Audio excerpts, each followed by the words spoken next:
Bonsoir, bienvenue dans cette nouvelle émission Le Kiosque. J'espère que vous avez passé une bonne semaine, malgré cette pandémie, cette vie anxiogène que nous menons depuis quelque temps à la Martinique, en Guadeloupe, en Guyane, et que vous êtes là avec nous pour participer à cette émission avec les experts de l'information. Comment ça va, Michel? Tu as pris une belle coupe là.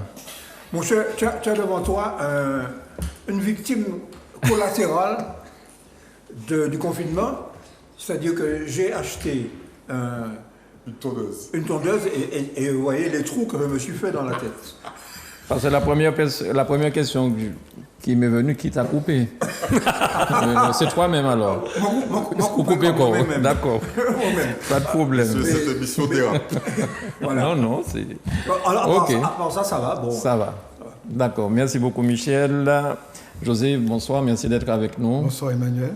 Là, il n'y a pas de souci de chevelure, non? Ça va? Non, Tout va bien. Je reviens à la maison. Oh! Tu as fait... Oh! Ta femme t'a coupé. Non. Le coiffeur qui vient à la maison. Oui. Très bien. Merci, José. Si tu as besoin que mon coiffeur passe te voir, Emmanuel, n'hésite pas. Moi, avec mon petit rasoir depuis plus de 20 ans, je fais ça moi-même. D'accord. Il y a des choses qui peuvent être agréables à faire soi-même. On n'a pas forcément besoin de quelqu'un tout le temps, franchement. Charles, merci beaucoup d'être avec nous. Cette émission va déraper. Bonjour à tous, bonjour chers téléspectateurs, bonjour Mano et bonjour aux camarades. L'homme à la veste, hein. L'homme à la Chaque veste. semaine une veste différente. Voilà. Donc salutations progressistes, content d'être là de nouveau avec vous. Le progressiste réapparaît et comme quelques personnes m'ont demandé de faire l'annonce encore, donc vous appelez Juliette au fixe 71 88 01 et elle vous met sur la liste de distribution et vous recevez le Et progressiste. c'est gratuit. Et c'est Ah, gratuit. c'est gratuit. Faites un numéro parce que... 05 96 71 88 01. Juliette, et donc elle envoie gracieusement le journal. Voilà. Et c'est gratuit, je le répète à nouveau, mais justice, c'est à 2 euros, mais ça reste quand même rien du tout pour Ah oui, l'excellente information que vous qualité avez d'information. dans ce journal Justice. Ah, Donc, ça, c'est sympa, ça. ce n'est qu'une vérité. Oui, non, mais alors, ce que je veux dire surtout, c'est que nous essayons de rester indépendants, parce que c'est un problème. C'est un problème d'ailleurs très important hein, aujourd'hui, notamment dans le contexte actuel. Et surtout, ce que je note, c'est que nous avons quand même un certain nombre d'annonceurs, des collectivités locales qui continuent, j'espère qu'ils vont continuer, à nous confier des annonces légales. Des annonces légales, ouais. Et ça c'est très important parce que ça permet de ne pas dépendre du capital local qui est très concentré, pour ne pas dire plus. Très bien. Eddy, merci beaucoup d'être avec nous. Merci beaucoup d'exister. Merci de mener ce combat au quotidien, Mano. Parce que beaucoup de gens ne réalisent pas que faire ce travail d'investigation, tout simplement de restitution de l'information est essentiel à notre liberté, à notre vie quotidienne. Et ils s'en rendent compte quand ils ne l'ont plus. Donc n'allons pas jusque-là. Donc préservons notre liberté, notre démocratie à travers la presse. Et j'espère, donc j'ai à mes côtés un conseiller territorial qui est le porte-parole de cette émission au sein de l'Assemblée, comme l'était Michel précédemment, qu'il va taper du poing sur la table pour que le président du Conseil exécutif tienne l'une de ses promesses. Les autres, on n'en a pas forcément, comment dirais-je, on n'y tient pas forcément, mais celle-là, on y tient. Qu'il tienne ses promesses dans l'aide et le financement des médias locaux inscrites dans le marbre. En clair, chaque année, quelques subsides seront alloués, quelle que soit la position politique du média, à partir du moment où c'est un média sérieux, quoi, pas un blog ou un truc néfaste sur le net. cette aide sera distribuée. Donc j'espère, Charles, n'oublie pas. Mais j'ai n'oublie entendu, pas. alors je vais pas C'est taper dans du le poing sur la programme. table. C'est dans le programme. Je ne vais pas taper sur le point sur la table, je vais simplement le rappeler. Rappelle-le régulièrement. Voilà. À commencer évidemment par Zouk Télévision. Voilà. Alors, c'est vrai que c'est difficile de maintenir la tête hors de l'eau, mais je viens de recevoir Serge Haribo pendant 34 minutes qui me parlait de l'hôpital. Félicitations à ces gens qui se battent pour l'hôpital, mais sincèrement, ce que je vis avec Zouk Télévision, c'est rien comparativement à ceux qui sont en réanimation et qui vivent. Et des fois, ils ne s'en sortent pas. Et franchement, j'ai passé 34 minutes avec un syndicaliste, quelque part, qui rehausse dans ma pensée la fonction de syndicaliste. Parce que c'est celui-là, en tout cas, c'est vraiment un qui se bat pour les Martiniquais, pour les Martiniquaises. Et c'est, voilà. Donc, je viens de terminer cette émission. Je ne peux pas m'empêcher de penser ça. Michel, oui, ça existe des syndicalistes qui je ne sais pas, c'est de l'abnégation. Enfin, l'homme que j'ai reçu face à moi aujourd'hui, ça fait 2 fois en une semaine, c'est l'impression que j'ai eue. C'est un combat perpétuel qui mène. Tant mieux pour les Martiniquais et pour les Martiniquaises. J'ai connu d'autres syndicalistes qui m'ont demandé un coup de main pour ne pas mettre des affaires dehors. Hein. Voilà. Donc ça rehausse ça égalise. Mais là, c'est plus une... Excusez-moi. De ce point de vue, se battre pour donner des moyens à l'hôpital, c'est une chose. Mais se battre aussi pour conscientiser les Martiniquais, face au drame que nous vivons, c'en est une autre. Je n'en dis pas plus. Très bien. Donc, en tout cas, toutes les actions sont les bienvenues. Je pense que tous, nous devons faire des efforts peut-être pour ça. Je croyais que l'ami allait dire, c'est bien qu'ils défendent aujourd'hui la cause de l'hôpital, en d'autres temps, ils prenaient les moyens. Monsieur, bon, je ne rentre pas dans ça. Oui, vraiment, cette émission est... Ton problème, c'est que quand tu reçois quelqu'un, tu oublies d'éviter ces mecs-là. Il ne faut surtout pas les inviter. En tout cas, l'homme que j'ai vu devant moi aujourd'hui, c'était quelqu'un qui se battait. Voilà. Très bien. Alors, on a plein de choses dont on va parler, mais il y a quelque chose qui m'a interpellé aujourd'hui, c'est... J'écoutais une émission sur France Inter, et c'est à l'horizon 2025, la fin il manquera du pétrole pour... En 2025 2025, à l'horizon de 2025. D'accord. Oui, c'est mauvaise... non, 2025, pas 2021. 2025, et ça, j'ai trouvé ça, je me suis dit, mais les majeures compagnies le savent. Mais j'ai l'impression que le grand public ne le sait pas. J'ai l'impression que les gens ne parlent pas de ça, parce que j'ai l'impression aussi que les autres énergies pour remplacer le pétrole, est-ce qu'on est vraiment au top là-dessus? Emmanuel, est-ce que tu sais qu'aujourd'hui, qu'on pourrait faire rouler toutes les automobiles de la planète sans essence? En faisant quoi? L'électricité? Hydrogène, électricité, toutes sortes de moyens. À partir de la canne à sucre, à partir de la betterave, on peut faire des carburants. On n'est pas obligé d'avoir du pétrole en toutes circonstances. Il va y en avoir moins. Et on n'a pas dit que ça disparaîtra totalement. Mais les gens vont se reconstruire, vont se réorienter pour consommer différemment. Pour un pays comme la Martinique, en termes d'énergie, il est étonnant de voir qu'on n'utilise pas plus l'énergie naturelle qui est à notre disposition, qu'on ne transforme pas la mer, le soleil, pour faire plus d'énergie propre. Donc il y a plein de... je crois qu'il y a des alternatives, il ne faut pas qu'on s'éloigne. Oui, il y a des alternatives, mais on s'est peut-être, enfin à mon avis, on ne s'est peut-être pas rendu compte vraiment que ce sont des alternatives qu'il faut développer rapidement. Je vois que dans certains pays, lorsqu'on veut mettre des éoliennes en place, je vois que les gens ne sont pas contents. Ça dénature le paysage. Ça dénature le paysage, ça ceci, ça cela. Donc il faudra un moment choisir. Hein, mais quand on parle de biomasse, il y a des gens qui sont contre. Oui. Bon, j'ai vécu un débat dans la précédente mandature où il s'agissait de brancher l'usine du Galion sur la biomasse à côté de l'usine d'électricité à Bioma. Bon. Et on nous a prédit les pires désagréments, notamment des particules, qui allait empoisonner les Martiniquais. Et bon, et si bien que je me souviens d'ailleurs que le président de la SAEM du Galion a été un peu crucifié.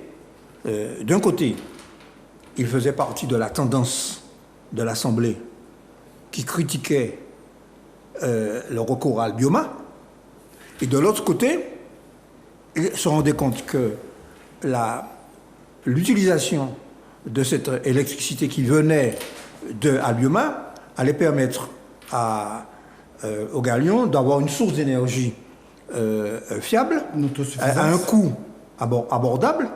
Et finalement, j'ai été une des rares fois où je n'ai pas voté avec la majorité. Bon, je l'ai expliqué d'ailleurs. Bon, je l'ai expliqué parce que, pour des raisons historiques, le Parti communiste s'est toujours battu pour le maintien de l'industrie sucrière. Et le premier président de la SAEM du Galion était un militant communiste, maire du Macouba, qui s'appelait Sévère Serlan. Et je me dis qu'on ne pouvait pas trahir la classe ouvrière en faisant un acte qui allait condamner la SAEM sucrière. Bon. Et tes collègues de la 7e t'ont pas suivi à l'époque? Non. Non, Il y a eu quand même égalité du vote. Il y a eu égalité du vote. Mais je cite cet exemple pour te montrer que ce qui paraît a priori simple, mais il y a des intérêts en cause. Il y a d'abord des données économiques, le coût de l'énergie. Bon, je prends l'exemple, est-ce que le consommateur est prêt à payer 2 fois plus cher le coût de circulation de son véhicule ou l'électricité qu'il reçoit? Bon, ce sont des questions, et c'est pour cela d'ailleurs que ce sont des débats qui doivent être des débats citoyens et qui, sur ces questions-là, notamment en Martinique, c'est là qu'il faut faire jouer la démocratie participative, en donnant aux citoyens les éléments techniques du débat de façon à... Parce que sinon, tout le monde est pour Moi, je suis pour les petits oiseaux qui font cuit. Bon. Tout le monde est pour les petits oiseaux. Mais, bon. Et puis, le dernier point quand même, sur la fin du pétrole, les appréciations, les études sont très divergentes parce que tous les nouveaux gisements qu'ils ont en vue ne sont pas aussi... Bon, en tout cas, ça, tout dépend de la source. En tout cas, jusqu'ici, c'était plutôt 2040. Bon, et des compagnies comme Total sont en train de se reconvertir, notamment dans l'hydrogène, sont en train de se verdir. Ça s'appelle le verdissement des mastodontes du fossile. C'est ce qu'on appelle, c'est comme ça que ça s'appelle. Eh bien, ils sont en train de se verdir pour accéder aux énergies dont tu parles. Charles, une idée sur ça? Je rejoins les deux camarades. Pour préciser simplement, et abonder dans le sens, préciser simplement quelques éléments. Alors, effectivement, bon, il y a des pays autour de nous qui fonctionnent déjà en grande majorité avec de l'énergie renouvelable. Le Nicaragua, 75% de son énergie est renouvelable. Le Costa Rica aussi. Et c'est quelle source? Ben, c'est l'hydraulique, le solaire, l'éolien. Il y a la dimension défigurante de ces éléments structurants-là. Effectivement, quand on parle d'énergie hydraulique, quand on fait un barrage, eh bien, il faut inonder une très grande plaine et puis esthétiquement avoir un voile de béton qui fait plusieurs dizaines de mètres de haut sur parfois 100-120 mètres de large. Ça n'est pas si attrayant du point de vue de la beauté du site. Et il y a une expérience qui a été menée il n'y a pas longtemps, je crois 2-3 ans. C'est un Boeing 747 qui avait fait la traversée depuis l'Espagne pour arriver aux États-Unis, enfin depuis l'Europe pour arriver aux États-Unis, avec uniquement comme carburant des algues en décomposition. C'est-à-dire qu'ils ont un système, ils avaient mis en culture des algues qu'ils avaient décomposées et puis ils avaient... Une sorte de méthane. Voilà, une sorte de méthane. Ils avaient rempli l'avion de passagers fictifs, c'est-à-dire des bidons d'eau. Et puis, il y avait 2 pilotes qui avaient fait la traversée et ça avait été concluant. Donc, derrière, Michel Branchi disait quelque chose de très vrai.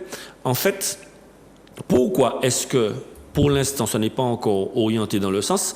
C'est parce que les mastodontes n'y voient pas encore d'intérêt dans la mesure où l'exploitation du pétrole, elle est encore suffisamment lucrative pour déjà tourner sa veste. C'est-à-dire que pour l'instant, on mange très bien dans le domaine du pétrole, et tant qu'on mange très bien dans le domaine du pétrole, il n'y a pas de raison de changer de fusil d'épaule. Charles, il faut préciser quand même qu'ils ne pensent qu'à eux. Ah oui, tout à fait. Ils ne pensent pas à la planète. Il faut le dire. Ils ne pensent pas à la planète, ils ne pensent pas à l'humain, ils ne pensent qu'à eux. Absolument. Ça, tu as tout à fait raison.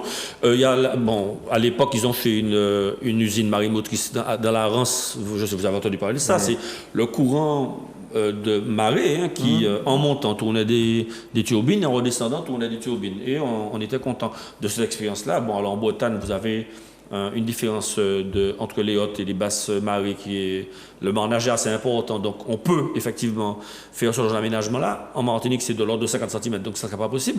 Mais par contre, le thermodynamisme de la différence de température entre la profondeur de l'eau au large du Caraïbe, au large de 15 pilotes, et puis l'eau en surface, ça peut aussi générer des ressources électriques intéressantes. Les panneaux solaires, on l'a déjà dit, mais c'est vraiment ça. Alors l'hydrogène, l'électrolyse de l'eau permet, mais c'est seulement 4% de l'hydrogène qui a à base d'électrolyse de l'eau. Ça permet effectivement de produire de l'électricité, mais pour l'instant l'hydrogène est à base d'hydrocarbures, donc en grande partie. Donc il y a des pistes, et ce que José a dit est vrai. Ils ne sont pas encore intégrés. Alors, ce dont tu parles là, ça s'appelle, ce que les économistes, Eddy va me aborder peut-être, ça s'appelle le peak oil. En fait, pour l'instant, on est en train de constater qu'il y a jusqu'à maintenant une croissance de la consommation du pétrole qui est satisfaite, malgré l'augmentation de l'appétit des pays émergents. Je pense à l'Inde, je pense à la Chine, je pense aux pays d'Asie du Sud et de l'Est. Et pour l'instant, on arrive encore à les satisfaire. Mais un jour, il adviendra que on ne pourra plus, et le pic sera atteint, et là, il y aura un début de décrue. Alors, c'est entre 2035 et 2040, 2025 pour les pessimistes, mais il y aura une décrue, et cette décrue-là, elle ne va pas intervenir d'un seul coup. Il y aura toujours du pétrole, mais 10 ans après, on aura 95%, 15 ans après, on aura 60%. Et à des coûts plus élevés. Voilà, et puis ça sera des coûts plus élevés, parce qu'il faudra aller le chercher plus loin. Ce qui est rare coûte plus cher. Tout à fait. Donc, voilà en fait la situation. Mais il faut garder espoir pour l'énergie. De toute façon, l'homme a toujours des moyens de se sortir, les ressources intellectuelles. Oui, pour détendre un peu l'atmosphère anxiogène, pas ici, mais tout ce qui se passe, on n'a qu'à voir le coût d'un string, un maillot de bain pour une femme, ça coûte plus cher que si elle était équipée. Ça coûte plus cher et c'est de plus en plus petit. Je ne comprends pas ça. Il y a moins de tissu et ça coûte plus cher. L'économiste va il y a moins de tissu. Et c'est plus cher. Voilà, exactement. Il y a moins de tissu, c'est plus cher. Et dit sur le pétrole. Il y a une question c'est une question qui se résout en économie par l'offre et la demande. Si la demande est très forte, le prix augmente. Mais il faudrait qu'on pose la question quand même à des femmes de ces jours. C'est pas possible. Vous imaginez, vous imaginez le coût des vêtements de dessous féminins. Je vois des femmes, d'après ce qu'elles disent dans des émissions que nous avons ici, l'argent qu'elles investissent dans des dessous féminins. Elles trouvent effectivement que c'est trop cher. Elles ne peuvent pas s'en... Vous regardez les vêtements de bébé, ça coûte plus cher que des vêtements de gaillards comme nous. Hein. Ouais. Eddie. Oui, tout simplement parce que nous, on ne vaut pas grand-chose, c'est ça. C'est tout, on n'est pas très important.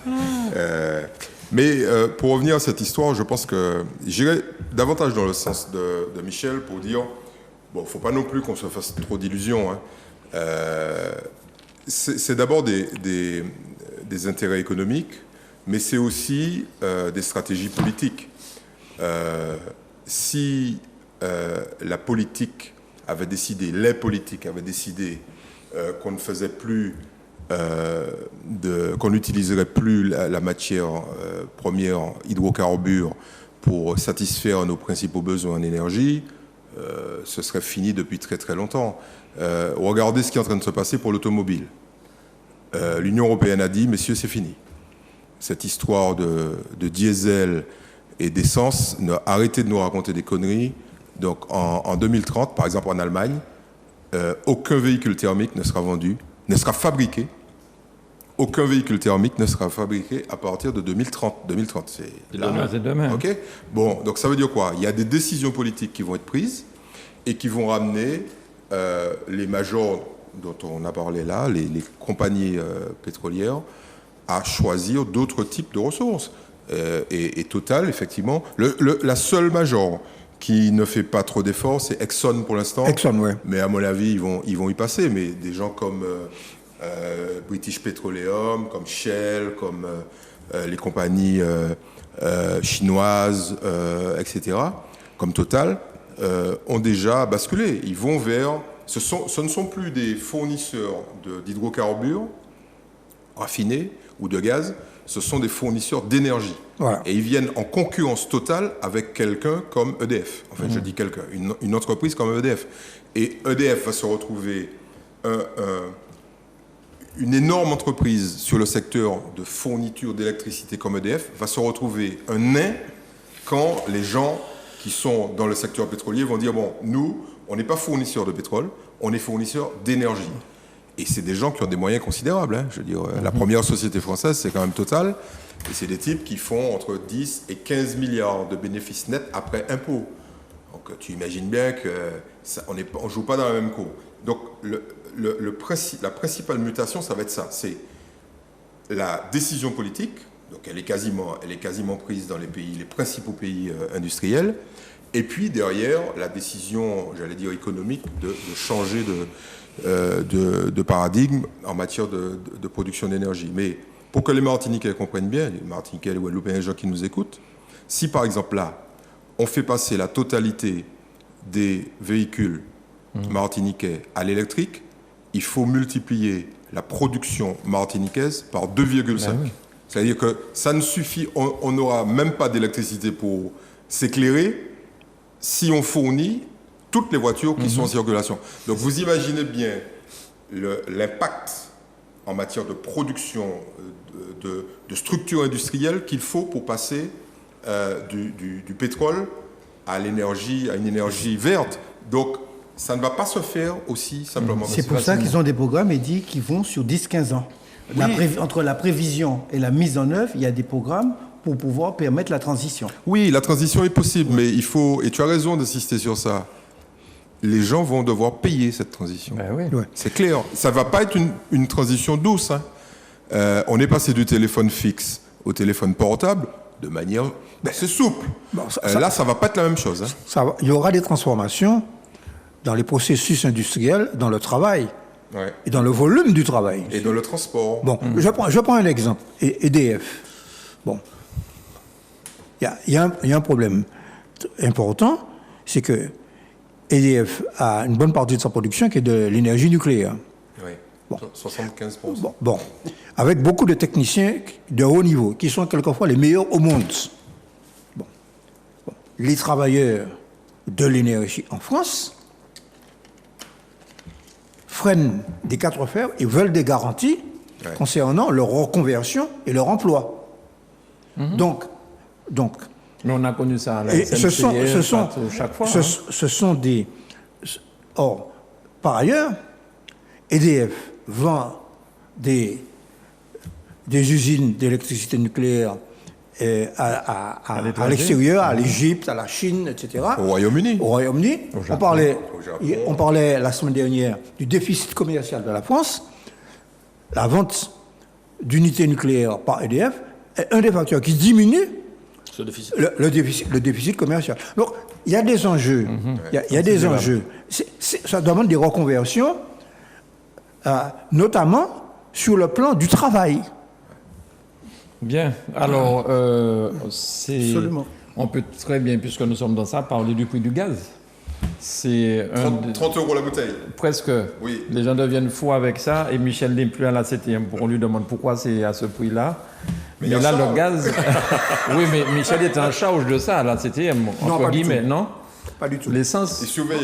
Non, il était membre d'un organisme qui... D'accord. Non, en dehors de la 7e. Alors, d'accord. Non, je crois que nous avons déjà eu l'occasion. Je vais rappeler quand même les données du problème. Oui. Bon, les données du problème.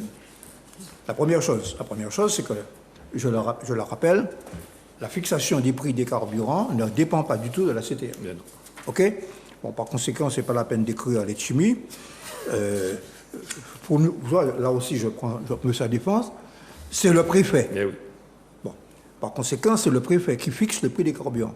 Mais deuxièmement, l'augmentation des prix du gaz et des carburants depuis la fin de l'année 2020, parce qu'il y a eu une chute des prix pendant le premier confinement international qui a diminué la demande. Parce que ce qu'on oublie, c'est que les prix ont baissé. Là, on a entendu personne. Hein. Non, mais ce que les gens voient, c'est la différence entre la Martinique, la Guadeloupe et la Guyane. Non, je vais te répondre. Je vais te répondre là-dessus. C'est la Martinique est là, la Guadeloupe est là, mais l'augmentation est la même. OK? Bon, par conséquent, cette différence date de 15 ans, 20 ans. Y a-t-il C'est le moyen coût de de distribution. Est-ce qu'il y a moyen de Le coût de distribution, c'est qu'il faut diminuer le nombre de camions qui transportent le gaz et faire des emplois. Il n'y a pas que ça. Hein. Il y a ça. Non. Ça. Alors, Il y a ça, mais il n'y a pas que ça. alors, ce que je veux dire, simplement, la cause principale, parce qu'il ne faut pas manquer un éléphant dans un couloir. Vous avez un couloir, et puis vous avez un fusil, et puis vous avez manquer. Ça a des bonnes si transparent. Hein. N'est pas qui m'en tellement. Ni des éléphants qui sont transparents. Hein. La cause principale, c'est le marché international. La cause principale, c'est le marché international. Mais oui. Bon, j'ai là le dernier communiqué, de la préfecture. Bon, eh bien, nous avons une augmentation du gaz qui vient que la demande en Europe est très forte et les quantités demandées par le marché européen sont très fortes. Il faut monter les prix. Moi, je ne suis pas d'accord. C'est-à-dire Je ne suis pas d'accord. Ce raisonnement, non, il est vrai. Son raisonnement est parfaitement légitime. C'est simplement le fameux éléphant dans le couloir. Ça dépend de la façon dont tu le regardes, l'éléphant. Parce que ce discours-là, on aurait pu le tenir pour l'électricité. Vous êtes d'accord avec moi? Puisque l'électricité est faite essentiellement avec du pétrole, du fuel, on va dire ça comme ça. OK? Donc, normalement, quand le prix du baril de pétrole augmente, notre électricité aurait dû flamber. Or, le choix politique doit être le suivant. Est-ce que, quelque part, ça sert ou pas de donner des bouteilles de gaz aux gens? C'est fondamental. En Haïti, il n'y a pas de gaz. Les gens font quoi? Ils prennent les arbres, ils les brûlent pour faire à manger. On va dire Okay? Donc, la modernité... Déforestation. Déforestation. La modernité, c'est... j'allais dire, l'égalité, l'équité, tout ce qu'on veut, en tout cas, sur un plan social, c'est de dire aux gens, écoutez, on va arrêter de faire comme on faisait dans les années 50, ok? On va finir avec le réchaud, le charbon, on va vous donner du gaz, ok? Et puis, on va peut-être aller un peu plus loin, on va laisser tomber le gaz, on va passer à l'électricité, ok? À l'énergie propre. On est d'accord? Bon. Le problème, c'est qu'on fait notre électricité à partir de l'énergie fossile. Bon. Donc, il faut une volonté politique. La volonté politique, et c'est notre proposition, on va dire ça comme ça dans cette émission, on l'a déjà dit 10 fois. La volonté politique doit être partagée entre l'État et la CTM, de dire, bon, écoutez, où ça qu'on fait du fric dans ce pays? Où ça qu'on fait du fric? Beaucoup de fric. On fait du fric sur le transport. Les gens, sur le transport, on est sur les bagnoles, ok? À la fois sur l'importation des bagnoles, vous connaissez le marché. On fait du fric où? On fait du fric sur l'alimentation. La grande distribution. Voilà, on en parle, sur l'alimentation. Bon, eh bien, voilà ce qu'on va faire. C'est pas très compliqué. On va considérer que le gaz est un produit de première nécessité. C'est vrai. C'est les gens qui n'ont pas de ressources importantes sont au gaz. Les gens qui ont du blé sont à l'électricité. D'accord? Tout belle électrique, en Kaïla. Bon.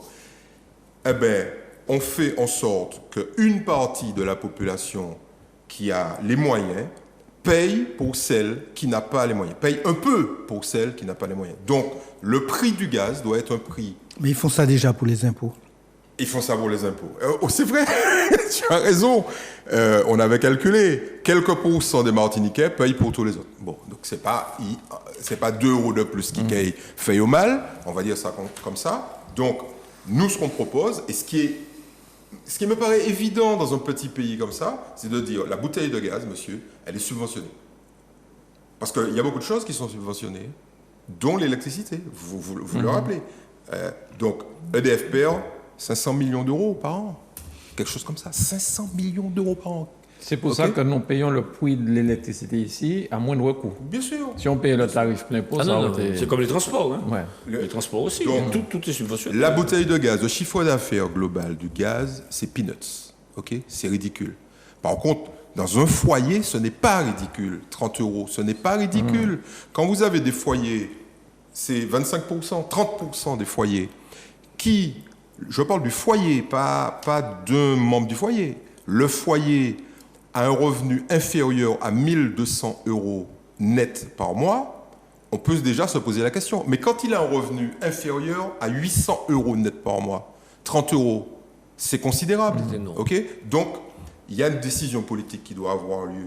Clairement, c'est comment on subventionne au moins le gaz. J'ai pas dit l'essence, hein. Au moins le gaz. Qui a le pouvoir de mettre ça en place? La CTM et l'État. La CTM et l'État. Alors, la CTM et l'État par le biais d'une loi. Il y a déjà un mécanisme qui s'appelle le chèque énergie. Alors, il me semble que ce mécanisme ne fonctionne pas en Outre-mer. C'est-à-dire que pour les gens qui sont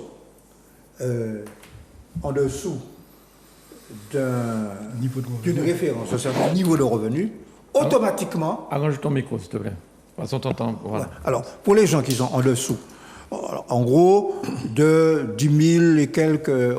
11 000 euros annuels. Bon, automatiquement, c'est les services fiscaux adressent à l'intéressé un chèque énergie. Bon, ça existe, hein? Ouais. Ça existe en Martinique. Ouais, ça existe. Bon, c'est un mécanisme de ce type. Bon, alors, moi, je suis tout à fait d'accord. Pardon, évidemment, vous ne touchez pas, c'est normal. Mais bien sûr. Non, mais... Michel, excuse-moi, Michel. Michel a parfaitement raison. Les services fiscaux envoient un document pour des gens qui gagnent moins de 11 000 euros par an. Là, les services fiscaux, c'est pour... Il n'y a pas qu'on est de ça. C'est pour le on va faire des classes. Bon, alors, l'idée que c'est un mécanisme qu'il faut absolument mettre en place, qu'il faut calculer, qu'il faut faire des simulations quand même. Bon, l'idée que, à partir d'un certain niveau, pour un produit de première nécessité, quand il est soumis à des fluctuations internationales, bon, et que, alors certains disent 25 euros la bouteille, ça a été avancé, je crois, par certains, bon, à partir d'un certain niveau, que ce soit subventionné, et que le coût, que la subvention soit assumée par l'État et par la CTM, mais par le biais d'une redistribution à caractère fiscal. Parce que c'est ça. Hein? Oui, tout à fait. Hein? Ça, c'est une idée qu'il faut creuser. D'autant que jusqu'à maintenant, jusqu'à ces derniers mois, les gouvernements pensaient qu'il y aurait un rééquilibrage sur le marché pétrolier international de l'offre et de la demande. Que l'offre... Bon, or, aujourd'hui, la plupart des pays producteurs de pétrole, notamment l'OPEP, sont en train d'essayer de se rattraper pour la reprise économique.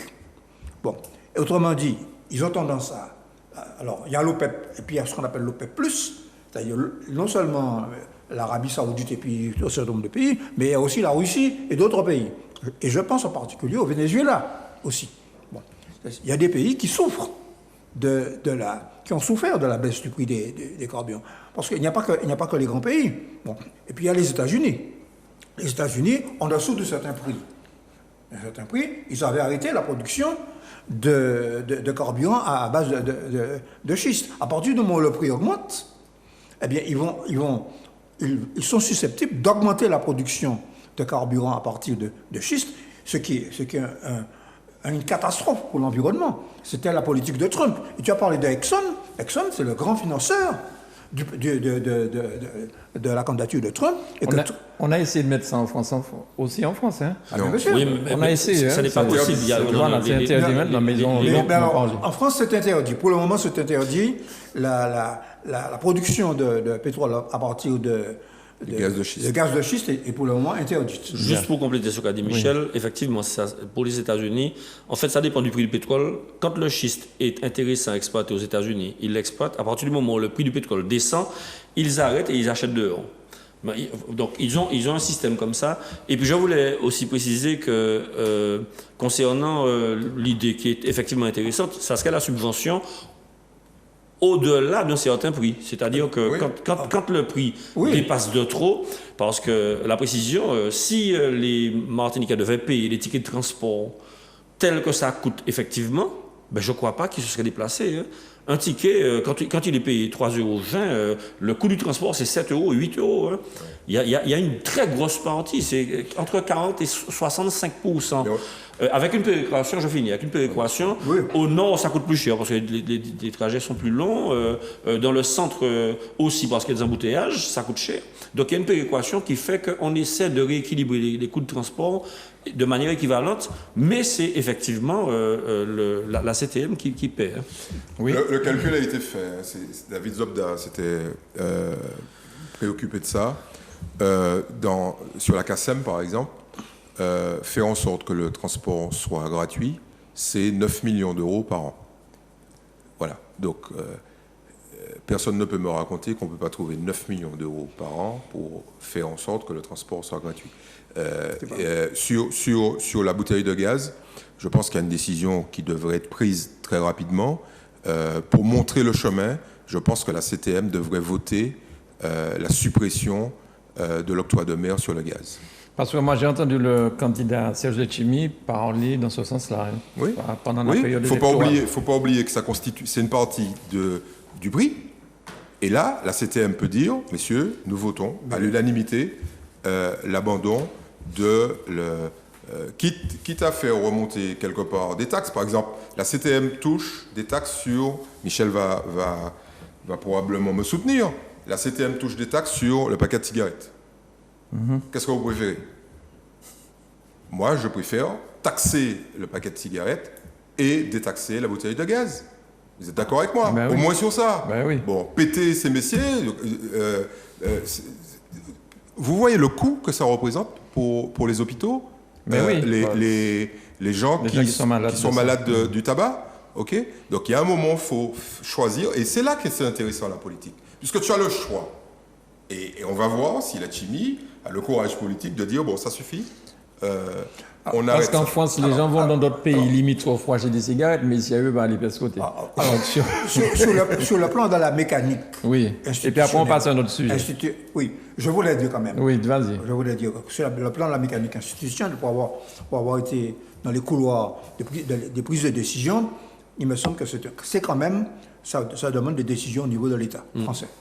C'est-à-dire que nous n'avons pas l'autonomie Les coups de fauche. en matière, ni en matière réglementaire, ni en matière législative. Bon. Ah ouais. Alors, oui. Bon, par conséquent. Oui, mais pas sur l'octroi de mer. Ah oui, l'octroi de mer, oui. Ah bon? Mais moi, je dis que la CTM n'a pas, d'abord, l'octroi de mer sur le gaz Equinox. Oui, mais c'est déjà pas Non, mal. non. Moi, je suis contre. La CTM n'a pas à prendre à sa charge quelque chose qui principalement, est du ressort de l'État. Oui. OK. Alors, on passe... Sauf si l'État, s'il y a un accord, Oui, c'est ça. sauf s'il y a un accord avec le préfet, à partir d'une étude qui aurait été faite par la CTM, on dit voilà, on va faire comme ça. Et l'étude va jusqu'à la faisabilité institutionnelle, c'est-à-dire loi, règlement, etc. Oui. Oui, mais Michel, il faut nous poigner. Il y a un moment, il faut nous poigner. Il faut qu'on montre le chemin. Il faut qu'on montre le chemin. Ça conduit à des déficits énormes, et c'est en ce sens que le Chimie a changé. Il a compris qu'on ne peut pas, surtout. Hein, mais On oui, parle pas des absents. Alors, mais oui, parce On que, va passer- parce que si chaque fois qu'il y a un problème en Martinique, Ouais. on oublie que nous sommes dans l'article 73. Parce que moi j'étais contre l'article 73. Bon, Michel, on se substitue à l'État Michel, et que l'État ne fait pas ce qu'il doit faire. Non. Il faut que les élus se mobilise sur cette question et accule l'État à prendre des décisions. Oui, mais il y a un moment où les types vont nous envoyer promener parce que de temps en temps, on prend des décisions de cette nature sans les consulter. Je te rappelle, Michel, que, alors je ne vais pas rentrer dans les polémiques, mais c'est bien à l'initiative de la région de l'époque qu'on a mis une taxe pour renflouer cette propre région sur les billets d'avion et que cette taxe est encore présente. Elle est encore là. On a mis... Non, c'est pas on. Oui, non, mais on. Ah, non, avec non, l'État, avec l'État. Oui, mais pour enflouer qui? Attends. Pour enflouer nous. Non. C'est un détournement c'est un détournement Quoi? de raisonnement. La région avait 1 milliard de déficit. Oui. OK? Je ne veux pas réanimer le débat sur cette question. Le communiste Cabral trouve ça. Et Perben, un ministre de droite, se dit Ministre de il l'Outre-mer. faudra aider. Ce ne sera pas l'État qui va payer. Voilà. L'État a dit je ne vais pas payer le déficit des gens qui ont mal géré. Non, ou Et des ce gens- sont les Martiniquais qui vont ou des payer. gens qui ont créé des lycées. Donc qu'est-ce qu'on a Merci. fait? Qu'est-ce qu'on a... Non, ne rentrons pas dans ça. Bon, c'est trop ancien. Voilà, c'est trop ancien. Revenons au présent. Non, ça c'est... Revenons au présent. Ça c'est une vieille... Michel, ne tombe pas c'est dans une la vieille- provocation. C'est Ne une cède vieille pas à la rengaine. provocation. Bon, ce qui s'est passé, c'est qu'on a déplafonné l'outre-mer régional, oui, on a désaffecté une partie du FIRT, et on a fait ce qu'a dit Eddy, c'est-à-dire qu'on a créé une taxe sur les billets d'avion. Bon. Qui est toujours présente. Pour empêcher les vieilles dames de la campagne d'aller voir leurs enfants, d'acheter leur gaz, puisqu'il n'y aura pas l'argent pour enflouer la région. Bon. Sans rapport... Eh bien, on nous tire l'agent Taxstar, on nous prend l'agent Taxstar, Mettez-le on nous sur le met à gaz. la gaz là. Mettez-le sur Par le gaz. exemple. Par exemple. Alors, il y a plein de sujets. On va passer. Vous allez fâcher Charles. On va passer à notre sujet. Je ne réponds pas. Alors, aujourd'hui. Non, mais tu sais, aujourd'hui- tu sais, je ne veux pas faire la politique du café du commerce. Hein. Oui, mais on nous change Mais le oui, sujet. mais On nous oui, change le oui, sujet. parce que quand on est aux affaires, il y a l'école, il y a les aides aux personnes âgées, il y a toute une série de contraintes. Les entreprises qui tapent à la porte, là, en ce moment, parce qu'elles sont Exemptes. exemptes. Oui, bien Bon, sûr. par conséquent, c'est là qu'il faut, dans une situation de ce type, c'est là qu'il faut apprendre à ne pas faire de la démagogie. Faisons pas de démagogie, on va changer de sujet. Alors aujourd'hui sur LCI, grâce à Charles, j'ai reçu un document sonore et visuel où on disait que la vaccination en Israël est repartie de... Enfin non, c'est pas la vaccination. Les Vas-y, cas. Charles. Ouais. Les cas. Non, mais on a donné des tableaux, Michel. Il faut Ouais, quand même ouais. qu'on en Non, parle. non. C'est- Allons-y, Mais pourquoi allons-y. il veut pas écouter Allons-y. Vas-y, Charles, explique tout ce que c'est toi qui m'as transmis le document. Très simplement, en Israël, ils ont constaté qu'il y a une recrudescence des cas Covid, y compris chez les vaccinés. Alors, mais ça intervient après un délai de 6 mois de vaccination, 8 mois de vaccination, et effectivement, les cas sont en train de redémarrer. Donc, on Mais se pose- Israël, c'est l'un des pays qui a le plus vacciné Israël, parmi les exact. premiers pays, je crois. hein. Israël, c'est l'un des pays les plus vaccinés au monde. Non, L'un des pas pays. d'accord. Non, La France a dépassé. La France a dépassé Israël. Israël est maintenant en 7e position. Ah ben, je dis l'un Oui. des pays. Au Il y a départ, 53 au début. pays. Non, mais pour les gens Il y a qui nous 50 écoutent, oui, D'accord. pour Il y a les gens qui 53 nous écoutent, pays, hein. pour les gens qui nous écoutent, Ok. Israël est Je n'ai pas dit que c'est considéré... le Non, mais attends, non, je m'adresse à ceux qui prennent Israël comme référence du pays le plus vacciné au monde. Non. Ce n'est plus le cas, il faut le dire, ce n'est plus le cas. La France est largement devant Israël. L'un des pays qui a commencé le plus tôt, et le recul montre effectivement qu'il y a une recrudescence de malades, y compris chez les vaccinés, parce que visiblement, la couverture vaccinale ne dure pas comme on le pensait très longtemps. Recrudescence des formes graves. en plus, De hein. forme grave, oui, tout à fait. Non, il y a une recrudescence surtout à cause du variant Delta. À cause du variant Delta, mais qui est d'ailleurs en Israël, qui est présent sur 98% des cas. Bon. Voilà. Mais ce qu'on ne disent pas, ceux qui répondent ça sur les réseaux sociaux, C'est pas des Non, non, réseaux c'est pas les sociaux, réseaux là. sociaux, c'est pas les C'est réseaux quand même sociaux. des journalistes qui ont fait des recoupements. moi, je donne ma référence, Oui. mes sources. Et il a raison, Je, il a raison. Vous allez voir, il aura raison. je donne mes Alors, références. il n'y a pas de cas graves. Enfin, moins de cas graves. Bon, il y a moins de cas graves. Par conséquent, c'est vrai qu'il y a des gens qui sont infectés, mais comme une bonne partie de la population est vaccinée, une grande partie de gens qui arrivent dans les hôpitaux sont Absolument. des gens vaccinés. Absolument. Ça, c'est une première. Donc, il ne faut pas manipuler les statistiques. Non. La deuxième chose, c'est que les formes graves sont minimes. Par conséquent, c'est pourquoi Israël a décidé de faire une troisième dose, comme on fait un rappel de vaccin, comme nous avons eu, nous tous qui sommes là, des rappels de vaccin, parce qu'on s'aperçoit qu'avec le variant Delta, la durée d'immunité est plus courte qu'avec la souche initiale du coronavirus. Alors, je souhaiterais préciser, puisque la précision de Michel laisse croire que je suis un anti-vax, ce qui n'est pas du tout le cas. Je dis simplement que, et c'est dans ce sens-là que j'allais, que effectivement les rappels seront probablement nécessaires jusqu'à la progression et puis l'immunité collective et puis le fait de pouvoir trouver une médication puisqu'il travaille dessus aussi. Et peut-être ajouter que ce rappel va nous aider pour le variant Delta. Il n'est pas dit demain qu'on n'ait pas un variant qui nécessitera un rappel de vaccin parce que les variants arrivent en mutant de plus en plus. Alors voilà. Sur cette question du variant et du rappel, jusqu'ici, bon, les données scientifiques, je dis bien les données scientifiques, montrent que le rappel. Alors en Israël, ils ont décidé en France, au-delà de 65 ans, ils ont décidé de descendre à 30 ans.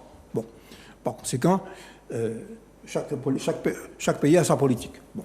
Et puis d'autre part, il y a quand même une inégalité d'accès au sein de la société israélienne. Il ne faut pas oublier que les Palestiniens, je rappelle, que les Palestiniens sont beaucoup moins vaccinés que les Israéliens de souche, que les gens en Cisjordanie ne le sont beaucoup moins. Il n'y a pas d'Israéliens de souche. Bon.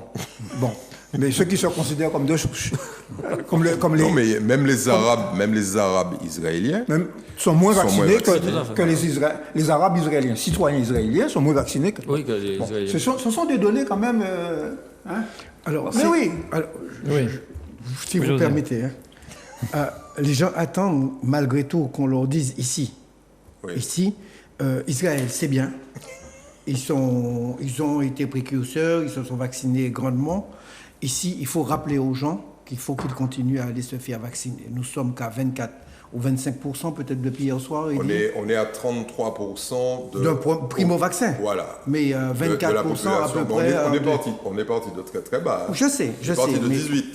il faut peut-être qu'on ne laisse pas les gens continuer. croire ici qu'autour de septembre, qu'on ne serait pas pour le vaccin, parce qu'on parle des vaccins des étrangers et on parle peu de chez nous. Et vous avez un vrai drame, vous avez des gens qui... Moi, je lis des messages sur les réseaux. Alors, je ne prends pas pour argent comptant, je sais trier l'ivraie du bon grain en la matière, mais il y a de vraies souffrances. Ben oui. Il y a de vraies souffrances. Chacun d'entre vous avez des gens qui fréquentent les hôpitaux et il faut continuer à dire aux gens qu'il faut qu'ils aillent se faire vacciner, se préparer et pas écouter des gens qui sont vaccinés et qui leur disent « vaccin n'est pas bon ». J'ai une amie, dont je vais dire le nom, qui a 82 ans, qui est allée prendre son rappel aujourd'hui. Voilà. On rappelle troisième dose. Troisième vous voulez dose, dire. oui. Troisième Alors, dose. puisque j'ai l'occasion, je viens de recevoir d'un membre du CSM Oui. Ouais. une déclaration qui est Courageuse. Ouais, tout à Alors, je lis un extrait. Mais peut-être dire déjà ce que c'est que ce Alors, nom-là. le CSM, c'est le Conseil économique, social, de l'environnement, Et de la environnemental. culture, de l'éducation de la Martinique. Donc c'est la troisième jambe de la CTM. Tout à fait. Exactement. Et Ok. ça représente, en gros, ce qu'on appelle la société civile. Oui. D'accord. Bon, il y a des syndicats, Avec des gens comme Christian il y a des Bouton, patrons, la il y a des musique, tout ça. ouvriers, Ok. Comme il y le a Conseil des... économique et social C'est national. ça. OK. Bon. Et on a réuni il y en avait deux, on a réuni dans un seul organisme, tous ces dons. Voilà. Cet organisme dit ceci. Bon, si on peut comprendre et respecter le questionnement, ainsi que les craintes légitimes de chacun, on peut difficilement accepter que la vie, notre vie, soit ainsi mise en danger du fait d'une barrière protectrice insuffisante. Le CSM entend interpeller chacun et chacune dans son cœur. Je passe certains passages. Nous devons certes respecter les gestes barrières en portant le masque et en continuant à nous laver régulièrement les mains ou à utiliser du gel hydroalcoolique, Où que nous soyons, à la maison, au travail, en faisant des courses, soyons responsables. Mais aujourd'hui, nous devons faire un pas de plus en nous faisant vacciner et en invitant ceux qui nous en tuent à le faire. Bon, c'est une déclaration qui fait 2 pages. Bon, vous allez trouver ça sur le site. Alors, si le CESEM a fait ce saut-là, je voudrais quand même, sans le nommer, alerter sur une prise de position de responsable public qui a une éminente position en matière d'autorité religieuse et qui a été très tiède en termes de prendre ses responsabilités pour encourager à la vaccination. Il faut que tu le nommes. Non, je ne vais pas le nommer. Tu vas le faire bon. Oui, je vais te faire pour toi. Allez, donc, On l'a déjà dit. Cette personne a une autorité symbolique qui est forte. Une autorité symbolique qui est forte et que je respecte. Cette personne parle de liberté de tous et de conscience de chacun pour aller se faire vacciner. Cette personne est détentrice de la dimension de la charité que je véhiculais, la religion qu'elle représente en Martinique, et cette charité-là voudrait faire partager une certaine solidarité entre tous les membres de sa communauté religieuse. Et enfin, pour préciser à la fin, il y a un petit État qui est en Italie où tous les travailleurs qui officient là-bas, y compris les gardes suisses, sont vaccinés et l'autorité suprême de cette religion a demandé à ce que toutes les personnes qui vont travailler dans ce petit État en Italie se fassent vacciner. C'est-à-dire, on est en train de parler du Vatican. Non, Charles, c'est trop intellectuel pour nos gens. Le patron du représentant de la communauté religieuse ici a dit « Allez vous faire vacciner ».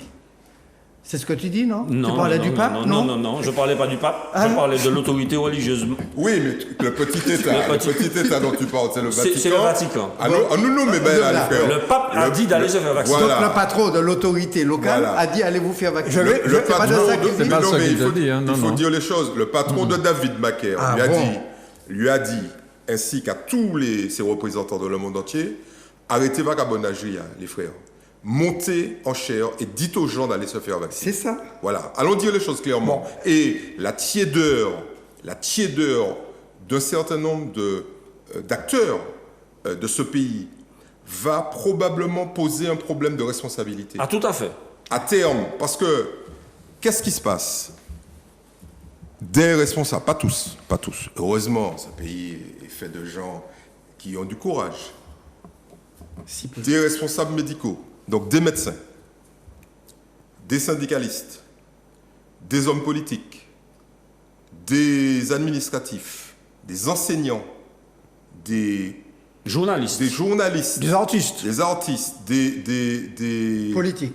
On est jeté à citer les politiques. Des religieux ont eu, je le redis, des politiques ont eu l'outrecuidance de dire aux gens qui sont près d'eux, n'allez pas vous faire vacciner. Je comprends parfaitement qu'on puisse me dire, il faut laisser aux gens le choix. C'est ton choix. Il n'y a pas de problème. Mais tu ne peux pas dire à quelqu'un, ne va pas te faire vacciner. Tu ne peux pas dire ça. Parce qu'aujourd'hui, nous mesurons bien les conséquences de ça. Nous le mesurons tous les jours. Alors, j'attendais un tout petit peu pour vous annoncer une mauvaise nouvelle. Mais j'ai commencé avec mes équipes à décompter le nombre de morts. Vous entendez les choses. Il y a des gens qui disent, ouais, mais ça bizarre, on a 470 morts, alors que la mairie Fort-Force a dit, les frères, on peut pas.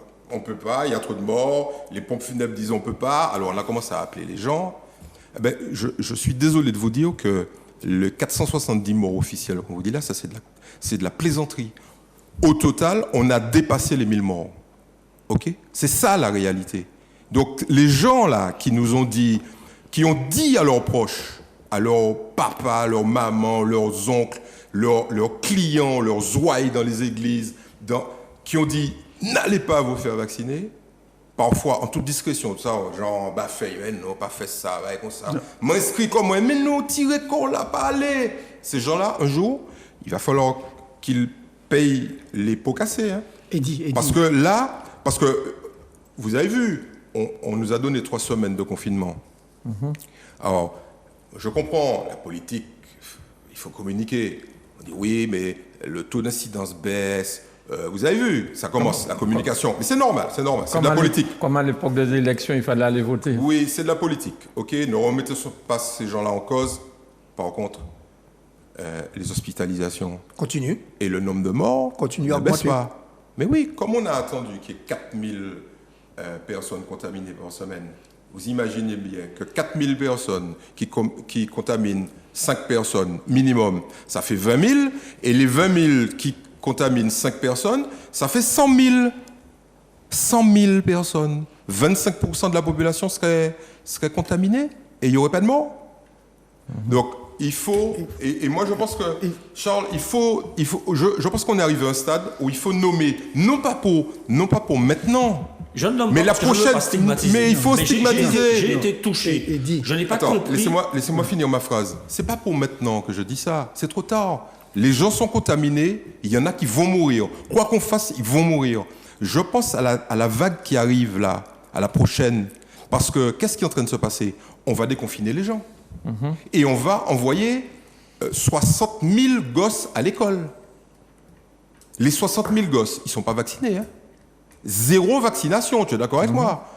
Et on sait très bien que le terrain favori du virus, c'est de rentrer sur les gosses, de ne pas toucher leurs poumons. Hein. Tu vas effeuiller Charles. Hein, il est Non, mais professeur. Charles est Je vacciné. suis totalement conscient, mais je suis vacciné. Il est vacciné. Donc, 60 000 gosses qui vont attaquer, ils vont attaquer eux-mêmes d'abord. Ils vont se contaminer pour ceux qui ne le sont pas. Et puis, ils vont retourner à la maison. Et tous les gens qui sont soi-disant, qui ont échappé au virus en restant chez eux, moi, bah, sorti, bah, frère, virus là, qui est rentré bon caillou, parce que c'est Ichou qui amène le virus en caille là. Et dit, il faut quand même pas Bien. effrayer. Non, mais c'est ça! J'ai pas, on va Pourquoi effeuiller. il faut Non, pas les mais très effrayer? vite, je voulais Vas-y. préciser quelque chose. Et dit a raison, quand on parle des 400 et quelques morts, ce sont les stades de l'hôpital, mais on oublie de dire tous les gens qui meurent chez eux, et c'est ça qui fait plus des 1000 morts. Alors, il a raison. Ça, c'est une chose. La deuxième chose que je veux dire, Monseigneur David, il n'a pas, Macaire, n'a pas dit de ne pas se faire vacciner. On dit qu'il n'est pas assez ferme dans la position qu'il prend, mais on pourrait tendance à laisser croire ici qu'il dit aux gens de ne pas se faire Non, vacciner. on parle. Il Mais dit- non! On dit qu'il n'est pas assez direct et assez clair. Non, ce qu'on dit, allons dire les choses clairement. David Macaire est quelqu'un d'intelligent et c'est quelqu'un qui a pris une position personnelle sur la vaccination. Ce qu'on lui reproche, c'est de ne pas rassembler tous ces prêtres et leur dire, messieurs, Voici le vous discours. avez une responsabilité et vous devez tenir ça en chair. C'est ça qu'on lui reproche. Il faut absolument qu'il dise ça. Mais, et j'ai cité toute une litanie de gens, il n'est pas le seul. Est-ce que vous avez entendu tous les maires rassemblés, les 34 maires rassemblés, à travers notamment l'association des maires, Parler d'une en voix. disant d'une seule voix, messieurs, on peut penser ce qu'on veut du vaccin, on s'en fout, ok, chacun a son opinion, mais allons arrêter de dire aux gens de ne pas aller se faire vacciner. Allons arrêter de dire ça. Moi, je souhaiterais préciser que, indépendamment de la considération qu'on a pour les politiques, hein, un politique, il n'a pas d'autorité symbolique. C'est ce que je veux vous dire. Un politique, c'est un politique. Un dignitaire religieux a une autorité symbolique. Et ce n'est pas la même chose. Parce que cette personne-là parle aux consciences. Cette personne-là parle de charité. Cette personne-là parle de solidarité. Cette personne rentre dans l'âme. Et ça n'est pas le même rôle. Et puis cette personne consacre la mort. Merci. Eh ben oui, c'est bien cette personne qu'on va voir pour enterrer, en tout cas dans la plupart des religions, pour enterrer l'être disparu, Perdu. l'être Ouais. cher. Ouais, ouais. Donc il est au début, c'est-à-dire à Baptême. l'apparition de la vie. Mais oui, il est là. Le baptême, c'est bien au tout début. Enfin, sauf pour ceux qui se sont égarés entre-temps. Mais bon, Pour le plus grand nombre. pour le plus grand nombre. Et Tu puis veux à la parler, fin, Michel? c'est fondamental. Et vous connaissez le poids de la religion dans ce pays. C'est Et fondamental. Il nous a entendu, ça va être rectifié Alors, le on va- week-end on prochain. Oui, va- c'est le week-end prochain, c'est fini. Alors, on va écouter non, Michel et pour ramener la sérénité sur le plateau, on va Non, mais il y a changer de de la sujet. sérénité, il y a de la On sérénité. va ramener le sujet parce que vous êtes crispés. Vous êtes crispés là, les Nous gars. pouvons changer de sujet parce que il y a quelqu'un qui nous a envoyé un mot en nous disant il faut absolument que vous expliquiez aux gens cette histoire d'ivermectine. Alors, on voit Ok, ça donc tout on va à le l'heure. faire. Alors, Michel, vas-y. Non. Je voudrais appuyer les propos de Eddy et de de vous tous d'ailleurs, dans le sens de la responsabilité de ceux qui exercent une fonction publique, Alors, probablement que les autorités religieuses s'adressent à une autre catégorie, dans un autre Registre. registre, voilà, dans un autre registre, notamment le registre de l'âme. Alors, bon, on m'a reproché de parler trop du communisme. Je vais pas en parler. Pas moi. C'est pas nous autour de la table. Non, c'est des Mais commentaires que nous avons un reçus. téléspectateur a dit que j'en D'accord. parle trop. Bon. Mais ce que je veux simplement dire, je fais de manière ironique, je vais quand même citer le pape. Qui n'est pas à proprement parler communiste. Le pape François, le message du pape, la phrase exacte du pape François est la suivante. La vaccination est un acte d'amour. Voilà. C'est tout. Bien. Voilà, c'est tout. Voilà, c'est fait. Bon, on peut parler d'Olivier non, mais juste avant Olivier Mectin. Non, il faut Est-ce parler que- des nazis. Hein. Non, mais justement, c'est ce que je suis en train Oui, de mais dire c'est là. ça. Donc, avant de parler d'Olivier Mectin, Grégory, mets-moi la fiche, s'il te plaît. Le préfet de Martinique condamne un visuel à 6 000 ans des pharmacies et vaccinodrome au nazisme. Donc, voilà. Alors. Tu sais que le relais de ce genre de truc est puni par la loi. Rien que le Non, fait non, que non, tu le non, mettes mais, là. non, mais c'est déjà expliqué. Oui, avec un commentaire. Voilà, c'est le commentaire qui est important. Et je laisse Moi José en parler, puisque c'est Moi, lui je qui sais nous a pas. alerté Moi, ce je matin n'ai sur pas. ça. Oui, je vous ai dit, ce dossier est choquant pour nous Martiniquais Oui. d'avoir des Martiniquais, un Martiniquais, en tout cas, parce qu'il y a une origine, qui peut, sur un flyer, parler du nazisme, appeler des Martiniquais, Les traités. les traités des Martiniquais de nazisme, parce qu'ils font le vaccin dans leurs officines avec un document avec une croix gammée dessus. Je dis que ce type, on est beaucoup trop clément dans ce pays. Ce type devrait être mis aux arrêts et condamné. Non, vous rigolez. Mise au fer. Le type qui fait ce qui écrit ça, est d'une dangerosité extrême. Il faut quand même rappeler que c'est Le type, on est dans un cadre, ouais. on est dans un cadre légal là. Il a 5 ans, non? Oui, De c'est genre 5 ans. l'apprendre? Oui, c'est 5 ans et 150 000 € d'amende. Donc, il faut quand même le rappeler. En fait, ici notre fonction pédagogique est importante. Donc, traiter quelqu'un de nazi, mais utiliser et surtout Utiliser les symboles. les symboles. Parce qu'en fait, La croix derrière gammée. tout ça, il y a un élément qui est fondamental, qui est dans le droit français, c'est l'appel à la haine. Et là, on touche à des symboles qui sont terribles, quoi. Je veux dire, les nazis, c'est quand même des gens qui ont tué des millions de personnes. Exterminé des millions de personnes. Ouais. Et pas que des juifs, dis-le. Ah mais oui, mais des Et Noirs. pas que des Juifs. Des Noirs. On Vous avez veut vu croire, on le veut faire- bouquin de oui. Billet Oui. sur les Noirs, les Tziganes, les Roms, les communistes, les homosexuels, enfin tout le monde prie, quoi. Les enfants, enfin bon. Ouais. Mais majoritairement, effectivement, des Juifs. Bon. Mais ce qui est dramatique, c'est associer un régime politique, rappelons quand même que c'est un régime politique, d'extermination d'une race, associer ce régime à des centres de vaccination. C'est ça, en fait. Et le droit français ne va pas jouer avec ces gens-là. Et je voudrais leur annoncer une bonne nouvelle, on va les retrouver. Parce qu'aujourd'hui, c'est très facile de retrouver La quelqu'un. GSIP Mais bien va sûr, remonter. c'est fini. Il y a des gens dans cette enfin, moi, à la place, moi, j'allais. Hein.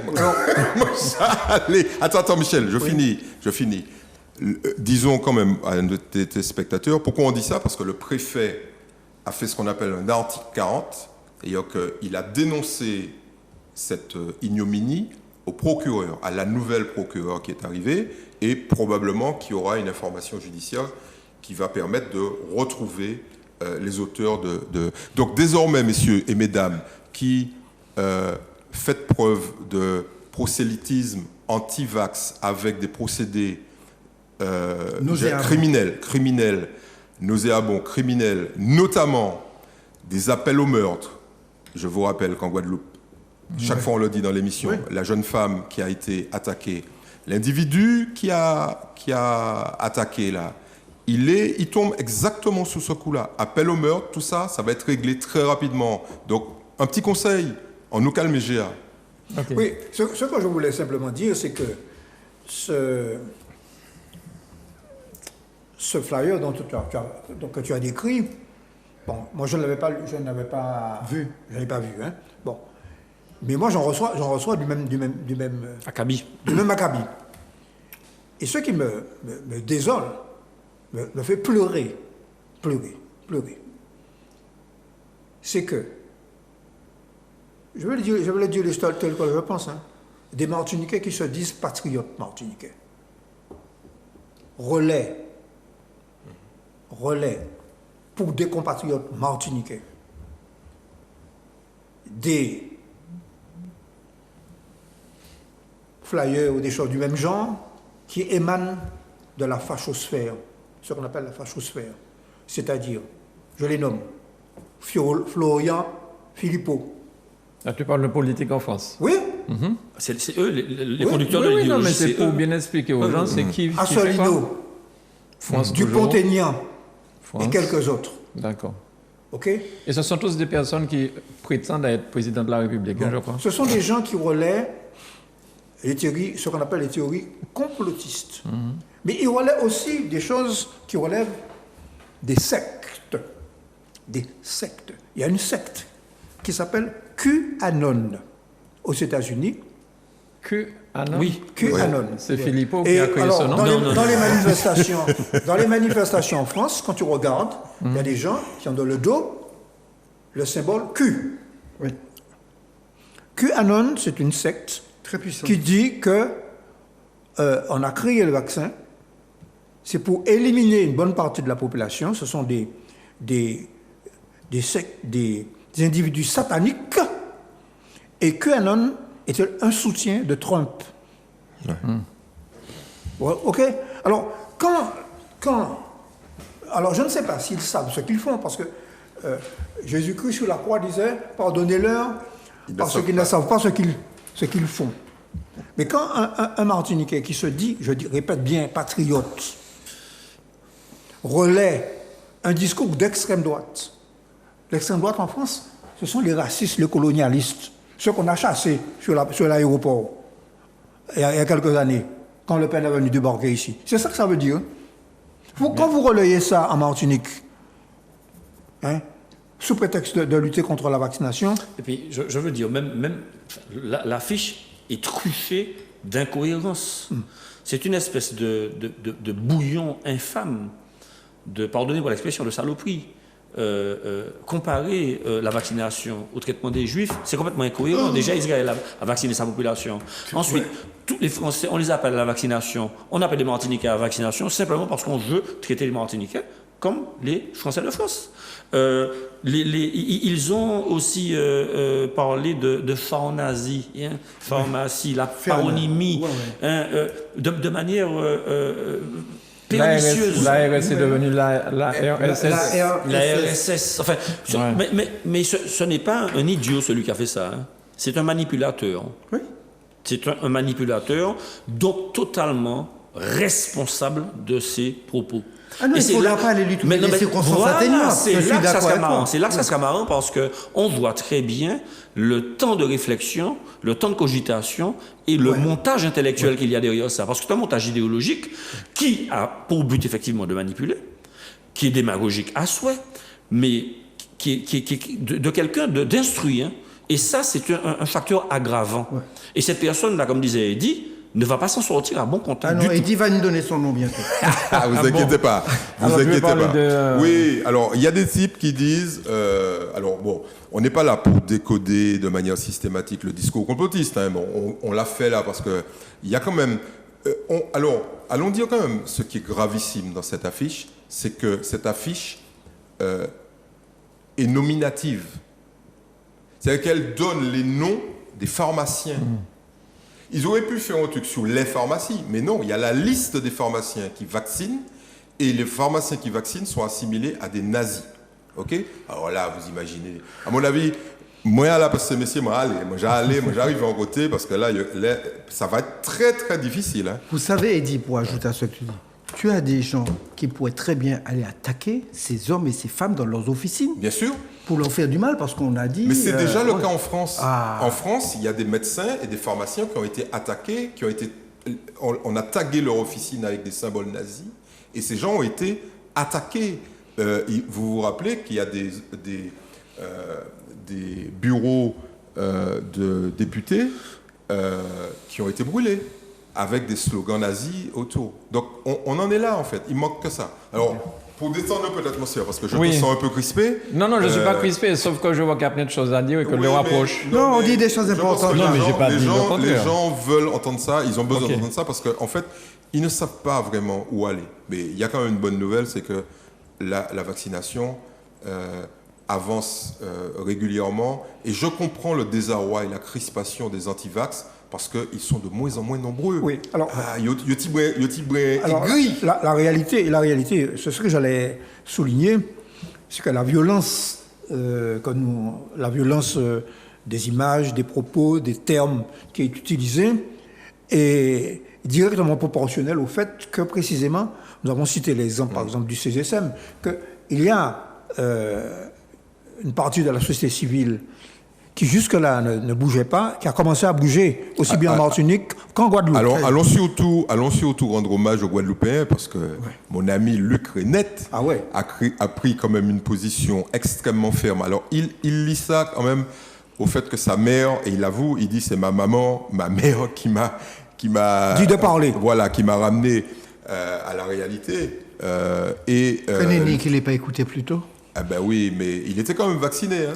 Il était vacciné. Donc Luc Renette, qui est quand même, on peut pas le soupçonner de collusion avec l'État français, puisque il a quand même souffert des geôles de l'État français. Oui, il a. Calme.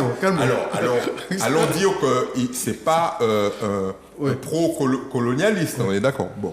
Il s'adresse surtout à ce qu'on appelle aussi bien là-bas qu'ici le camp patriotique. Alors qu'a-t-il dit? Il a dit, j'appelle, en dépit de tout ce qu'on peut dire, n'écoutez pas ce qu'on peut dire, je vous appelle à la vaccination. Et la semaine dernière, je vous ai cité le KSG et l'UPLG, un personnage aussi emblématique que Luc Renette qui appelle à la vaccination. Les Guadeloupéens, alors pour une fois, je vais le dire, les Guadeloupéens sont largement devant nous, en tout cas dans le camp patriotique. En termes de responsabilité vis-à-vis de on parle du camp maladie. patriotique et de vaccination. Ouais. Ils vont 2 fois plus vite que nous en vaccination. Hein.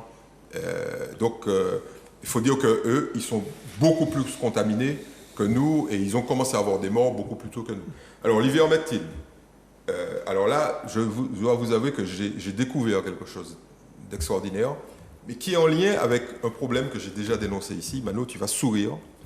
Alors, pourquoi on utilise... Les gens qui nous ont dit, mais attendez, pourquoi on utilise l'ivermectine à l'hôpital? Tu as dit, comme ça va pas marcher. Pour qui on a utilisé ça à l'hôpital? Alors, on va leur expliquer.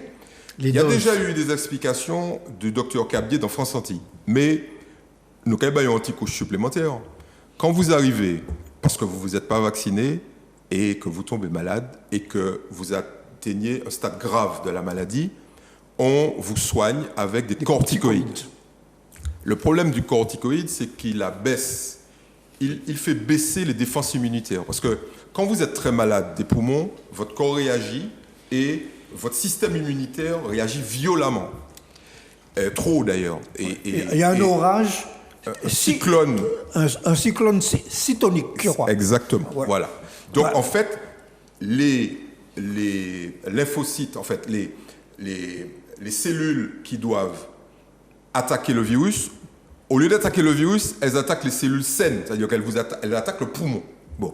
Et pour calmer tout ça, pour calmer l'inflammation, on appelle l'inflammation, on donne des corticoïdes. Or, les corticoïdes donc, vont baisser la réaction du système immunitaire, mais en baissant la réaction du système immunitaire, il va favoriser la montée en puissance de petites bestioles qui sont des vers.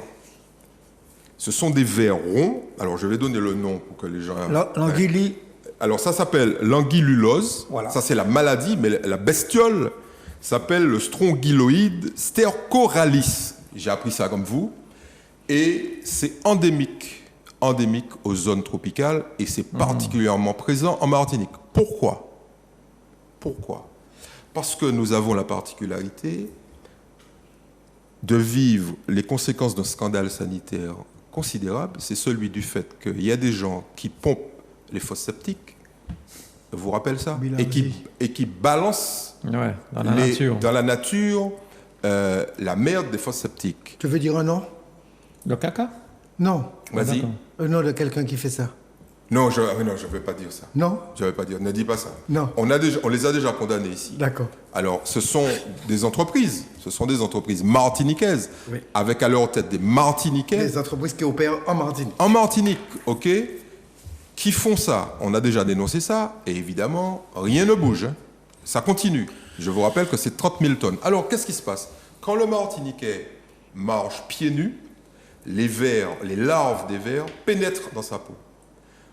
À travers le sang, remontent sur les voies supérieures. Nous déglutissons, tu sais, avec la salive, ça retombe dans les intestins, et c'est là que la fête est fantastique. La fête est fantastique.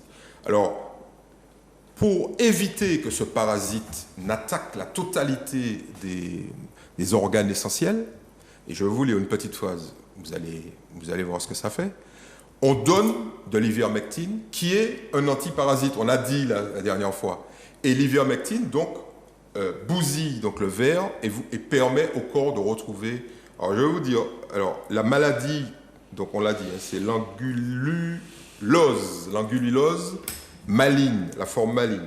Alors, le ver pénètre, gagne les voies sanguines ou lymphatiques, le cœur droit, les poumons, puis remonte vers le carrefour digestif et la trachée. Elle déglutit et va s'enfouir dans la muqueuse duodéno-génunale, où elle se transforme en adulte, et en fait, c'est évacué par les selles, ou alors ça reste dans le corps. Et c'est quand ça reste dans le corps que ça se multiplie, et on est dans des choses terribles. Alors, je finis. Ce cycle explique la pérennisation de l'angululose, la survenue d'une immunodépression, c'est-à-dire quand on réagit moins, conduit à un emballement du cycle d'auto-réinfection amenant à l'angululose maligne. L'homme se contamine à partir du sol, et j'aimerais bien, je vous cite ça, l'homme se contamine à partir du sol pollué par les matières fécales. La contamination se fait essentiellement par voie transcutanée au cours de la marche à pied nu dans la boue. Y compris sur les plages. Y compris sur Les plages. Voilà. Eddy, ce qu'il faut dire, parce que tu parles beaucoup de mots savants pour nos... Non, mais je comprends. Hein. Ouais, ce qu'il faut leur dire sur l'ivermectine, c'est que en fait, c'est pas que ça n'est pas bon.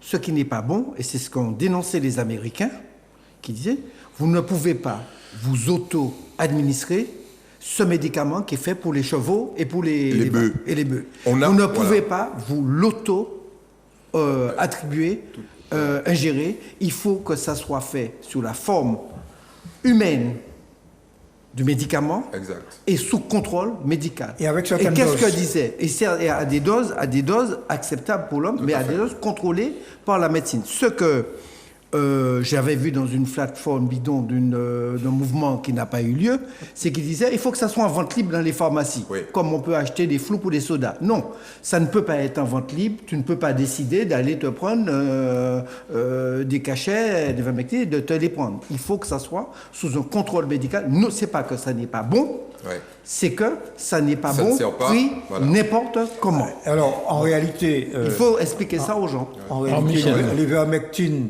a un effet anti-inflammatoire, mais n'a pas un effet contre la réplication du virus. Ouais. C'est ça, Alors, c'est ça. là, il ne nous reste vraiment pas beaucoup de temps. Il y a des sujets qu'il faut qu'on voit, même si c'est rapidement. On profite qu'on ait un professeur sur la table pour nous dire la rentrée scolaire qui est repoussée, c'est un casse-tête pour les chefs d'établissement, mais c'est un casse-tête aussi pour vous, enseignants. C'est un casse-tête pour tout le monde. Les parents. Et puis pour les parents aussi. Les crèches aussi, certaines crèches. Les crèches, etc. Les chefs d'établissement, je ne sais pas, mais pour tout le milieu scolaire, parce qu'en fait, on ne sait pas dans quelles conditions on va reprendre. Si c'est en demi-jauge, si ça sera effectivement le distanciel, enfin. Et puis, quand il y a distanciel, on a parlé la semaine dernière du fait qu'il y a des qualités de réseau qui ne peuvent pas permettre à tous de suivre la classe. Donc, effectivement, c'est sujet à pas mal d'interrogations.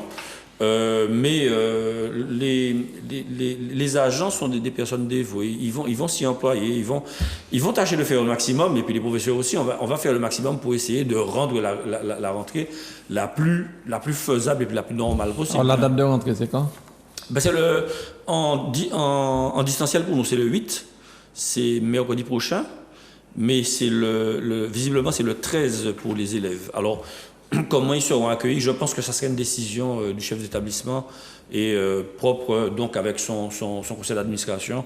Et puis avec les intendants, l'agent-chef et puis les agents, voir comment ils vont mettre en circulation tout ce petit monde-là. Combien de personnes vous avez à Bellevue? À Bellevue, nous sommes plus de 2000 élèves. Et puis, personnel d'encadrement, il y a plus de 200 adultes. Hein.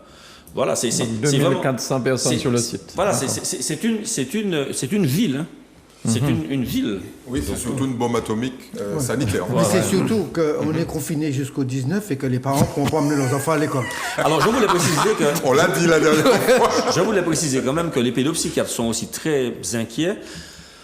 Il y a des bébés qu'on garde et qui ne voient pas le visage de la personne qui les garde. Et les bébés sont très attentifs aux signes, aux expressions du visage.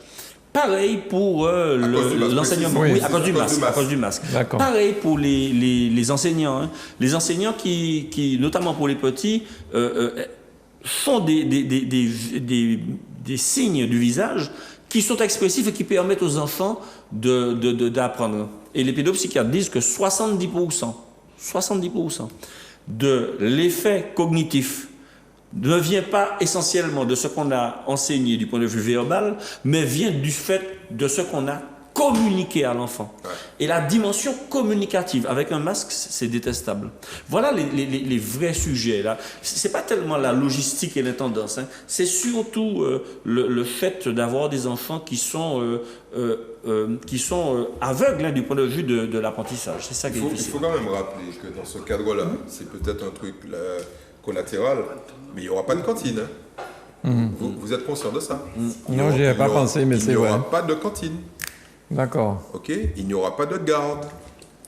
Pas de crèche. Vous vous rappelez du entre guillemets du bordel que ça avait fait dans certaines villes qui avaient décidé de se protéger à cause du Covid sur le système de garde. Donc je rappelle, alors Yokati en nous quoi. Nous c'est qui? Nous ici régulièrement, il y a des gens qui nous attaquent, etc. Oui. Je rappelle quand même que il y a des gens qui nous ont fortement critiqués, notamment lorsqu'on a parlé des écoles, etc. Je rappelle que au Mexique, les écoles viennent de rouvrir après 1 an et demi de fermeture. Tu vois, il y a des gens qui disent, ouais, la France, machin, etc. 1 an et demi de fermeture. Ça veut dire, en clair, que les gosses au Mexique ont perdu 1 an et demi de scolarité. Il n'y a pas au diplôme pour rien, là. C'est fermez-moi ces écoles. Et la moitié des écoles qui avaient réouvert là ont à nouveau fermé à cause de ce que moi je pense qu'il va se passer ici. Il y a eu une espèce d'inflammation de la transmission liée à la réouverture des écoles. Bon courage, mon ami. Merci. Alors, 5 communes de Martinique ont signé un partenariat avec la CTM afin de mettre en œuvre un dispositif pilote visant à accompagner les patients atteints du Covid. Alors, c'est pareil, quand j'ai reçu le syndicaliste, il expliquait qu'il y a un certain nombre de choses qui méritaient d'être faites en amont, qui n'avaient pas été faites du tout, ni par le préfet, ni par l'ARS, et qu'à la dernière réunion à la préfecture, la CTM était partie prenante et avait parlé de ce dispositif, et il disait que c'était une bonne initiative parce qu'il y a ce qu'on met dans le droit, j'ai oublié le nom, mais enfin bon, il y a un certain nombre de choses à faire, saturateurs, mais dès le départ, parce que les gens arrivent à l'hôpital, il est déjà trop tard. Donc, les communes, les maires, la CTM, tout le monde semble vouloir s'engager puisque l'État, c'est l'ARS et le préfet, et puis les collectivités martiniquaises sont là pour essayer de monter au créneau, pour essayer de faire plus pour les Martiniquais. Ouais. Isolement, fracture numérique, information pour protéger son entourage. Tout ça, ce sont des gestes que les personnes fragiles n'ont peut-être pas, des gens les plus vulnérables qui ne savent pas comment se comporter, comment s'isoler, etc. Il faut bien évidemment qu'il y ait des personnes qui accompagnent ces malades-là, oui. En tout cas, ça ne peut pas être l'affaire de 5 communes, il faut que ça soit l'affaire de la Martinique. De la Martinique, et je pense qu'il faut que l'ARS, la préfecture et les politiques qui dirigent le pays parlent ensemble régulièrement de l'intérêt global de la Martinique. Ouais. Mais je pense que 5 communes... Michel paraît dubitatif quand on dit ça, hein, des politiques qui dirigent la Martinique. Non, mais Ne le lance pas aussi, il sera intarissable. Faut pas le Bon, lancer alors, sur par ce contre, genre de non, sujet. alors, très rapidement, par contre, je vais te proposer un autre sujet. Marseille. Non, non, même pas Marseille. Totalement. Non, Dans mais une situation de crise, je pense, nous sommes dans une situation de crise majeure et les bilans, les controverses secondaires doivent être écartés. Bien. Alors, Michel, Bravo. le ministre de l'Outre-mer, Sébastien Lecornu, dans un excellent magazine, j'ai vu, qui s'appelle Justice, dit qu'un refus catégorique d'effacer les dettes sociales et fiscales à la Martinique pour les entreprises qui ont la tête sous l'eau. Donc, est-ce que tu peux nous dire 2 mots sur ça? Parce que le ministre de l'économie, il a dit, le quoi qu'il en coûte, c'est fini. Hein. Oui, alors, en gros... Sauf dans l'outre-mer. Sauf dans l'outre-mer. Alors, en gros, les présidents des collectivités, disons majeures, la CTM à Martinique, la région Guadeloupe, ont écrit au ministre, au président de la République, en disant que le des effets du confinement, c'est de mettre les entreprises la tête sous l'eau. Bon. Et qu'il y aura des dégâts, des faillites, etc. Et dans le même temps, l'ensemble des socioprofessionnels, Martinique, Guadeloupe, Guyane, on en a parlé d'ailleurs rapidement la semaine dernière, bon, tous les gros mordants, disons, de l'économie. Les petits aussi, les petits mordants. Les petits, mais bon, ils ont aligné toute une série de revendications. Bon, en gros, il fallait élargir les dispositifs à plus de gens et donner plus d'indemnités. Par exemple, le fonds de solidarité, indemniser plus largement les entreprises que cela n'est prévu dans le dispositif actuel. Mais surtout, ils ont beaucoup insisté sur un moratoire des dettes fiscales et sociales. Ils ont même été jusqu'à dire que lors du vote de la loi de finances, la loi sur la sécurité sociale, puisque chaque année maintenant il y a une loi sur le financement de la sécurité sociale, eh qu'il faut revoir totalement le système de protection sociale aux Antilles. Alors, le ministre a répondu que ce serait injuste que l'on efface les dettes fiscales et sociales de certaines personnes alors qu'il y a des citoyens qui font l'effort de payer leurs impôts et de payer leurs charges sociales. Et il a dit, par contre, il a rappelé qu'il y a des dispositions, et ça c'est vrai, il y a des dispositions d'exonération de charges sociales qui sont extrêmement favorables, jusqu'à 2,5 SMIC en Outre-mer. Pratiquement, on est exonéré de charges sociales. Par conséquent, et ça coûte. Alors, je vous donne un chiffre. Hein. Je ne défends pas la position du ministre, mais enfin, je pense que. Je vais donner ma conclusion tout à l'heure. Mais je pense que, s'il est vrai qu'il faut accompagner les TPE, mais je pense aussi qu'il y a certains gros mordants, je répète, qui veulent profiter de l'occasion pour qu'on leur efface leurs dettes. OK ? Et ça, sans contrepartie. Sans contrepartie en matière de création d'emplois. On a fini. Oui. Une petite blague. Oui. Une petite blague. Vous savez que je vous l'ai dit, moi j'aime bien les anciens. Et j'ai 2 anciens qui m'ont donné 2 petites blagues très rapides. Et il y en a un qui s'appelle Michel qui m'a dit Makatano Lomoun qui a dit que la Martinique, c'est un désert médical. C'est pas vrai, tout le monde docteur. Donc, ça c'est la première. Et je la trouve succulente. Elle est pas mal. En fait, finalement, il n'y a pas de désert médical puisque nous avons des médecins autoproclamés à chaque coin de rue. Et puis, il y en a un deuxième qui s'appelle Alain, qui n'est pas mauvais non plus. Et tu sais, c'est des types qui ils observent la société martiniquaise. Ils réfléchissent. Il dit, mais fout ni zeb, fout ni remède rasier. Oui. Mais ça pas ni valet. Ah, m'a dit, mais petit ou qu'a dit qu'il pas ni valet. Mais si ça te ni valet, frère, nous te gagnons ça toujours là? Capitaliste qui a venu envahir le pays, le Japon et puis tout ça. Donc finalement, ça n'a pas ni valet. Bon, je pensais à toi. Tout à fait. Merci à tous les 4. On n'a pas eu le temps de parler du président avec son milliard pour Marseille. Peut-être qu'on a du besoin. lycée Chelcher, ce serait bien. Le lycée Chelcher. Le second œuvre et puis les finitions, c'est difficile. On va ouvrir dans 10 ans. Les finitions. Non. Mais c'est vrai qu'un immeuble, et puis surtout pour accueillir le public. Voilà, c'est ça. Surtout qu'il y a eu. Il fallait faire plus vite avant. Il y a eu au départ beaucoup d'erreurs de conception qu'il a fallu rattraper. Bien. En tout cas, et puis les entreprises qui ont fait faillite. Pas l'oublier. Alors, oui. Donc, bon, les sujets étaient importants. On a pris du temps pour en parler, donc c'est pour ça qu'on n'a pas fini Non, mais ça. on vit rarement une crise comme ça. Ah, Je veux dire, oui. Tu sais que c'est tous les 15, 20 ans ou 50 ans. La dernière fois qu'on a Tu parles du vécu- lycée Chelcher. Non, je parle de... je parle de notre crise. La dernière fois qu'il y a eu une crise comme ça, c'était en 1918. Ouais. On n'était pas là. Ouais, mais c'est On va vrai. nous profiter. il faut quand même conclure en disant Oui. qu'il faut que Macron court en Martinique pour aider à la délinquance comme il fait à Marseille. Mais Non. vous C'est vrai avez- qu'on a des taux, on des taux est supérieurs à Marseille. supérieurs à À Marseille. C'est ce que je voulais vous dire. Parce que on a des taux Attends, supérieurs à il faut- Marseille. Mais très rapidement. Alors qu'on j'avais était fait- un petit quart d'heure J'avais de fait, rap. j'avais fait la liste les villes les plus meurtrières. Cayenne, 2,88 homicides pour Oui. 10 000 habitants. Martinique. Pointe-à-Pitre, 2,35 homicides pour 10 000 habitants. Amiens, 1,96. Fort-de-France, 1,95 homicides pour 10 000 habitants. Perpignan.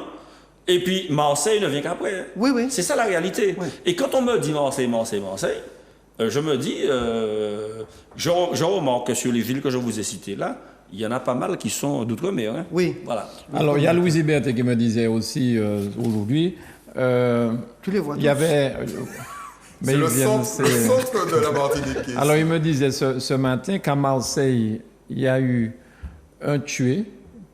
Tous les médias parlent de ça, on voit ça. Et en Martinique, au même moment, il y a eu 2 meurtres. 2 meurtres, on n'en parle pas. Alors c'est un enfant, mais je veux quand même qu'on pense au petit bébé qui est mort à Volga il y a 3 ans de cela, dans une fusillade. Ouais. Je ne sais pas si vous vous rappelez. Ouais, tout à fait. Ça n'a pas fait les gros titres hein, sur face, Alors que si ça hexagonale. arrive à Marseille, alors Alors là... c'était un- Mais monsieur, je Mais vous ai en déjà dit pourquoi. Ici, nous sommes noirs. C'est tout. Voilà, c'est ça. C'est Et tout, il le dit. c'est tout. Et puis il faut qu'on ait des relais vers le Qui- national. Regardez ici, ça qui dit ici. Mais non, mais non. Je suis le seul noir ici. Justement, c'est quand il a dit nous sommes noirs, j'ai cherché. Ouais. Mais bon. Mais fais qu'on s'y autres pas qu'à comprendre. Fais qu'on s'y autres autres pas qu'à comprendre. Fais qu'on s'y autres pas qu'à On a comprendre. Monsieur le compris. mulâtre. Ouais. Fais qu'on s'y autres pas qu'à comprendre. Merci à tous les quatre. Rappelez-vous des dessins pris qui disaient vous pouvez faire ça au lait, songez, maman c'était en négresse. Absolument. Songez ça. Ah ben oui. Ouais, Ah ouais. ben oui. Merci à tous les quatre une fois de plus pour vos informations pour le public martiniquais, guadeloupéen, guyanais, parce qu'on me reproche de ne pas citer suffisamment la Guyane. Alors cite aussi Haïti. Bonjour la Guyane, bonjour Haïti, bonjour la Caraïbe qui nous regarde, qui nous écoute. Voilà. Et n'oublions pas, on ne le cite jamais, nos amis créoles de Louisiane. De Louisiane. Alors, ces temps-ci, je m'y intéresse beaucoup et ils nous regardent, un certain nombre d'entre eux, pour entendre des créoles. Ils nous regardent sur YouTube. Bien. Et je vais vous donner quelques coordonnées la prochaine fois, vous allez voir. Très bien, C'est merci impressionnant. beaucoup. Mais je rencontré un Martiniquais, Oui. là j'allais me faire tester, Oui. donc j'ai rencontré un Martiniquais qui m'a dit, qui habite New York, non Boston, et qui écoute régulièrement notre émission. Voilà. Bien. Ouais. Et il y a une radio martiniquaise qui a beaucoup d'audience qui nous a demandé est-ce qu'elle peut diffuser notre émission parce qu'elle trouve que c'est une émission intéressante. Mais je crois que c'est un collègue à José Anelka. Je vais laisser José traiter cette histoire. Merci à tous les quatre et à très vite sur Zouk Télévision. Bye bye. Au revoir.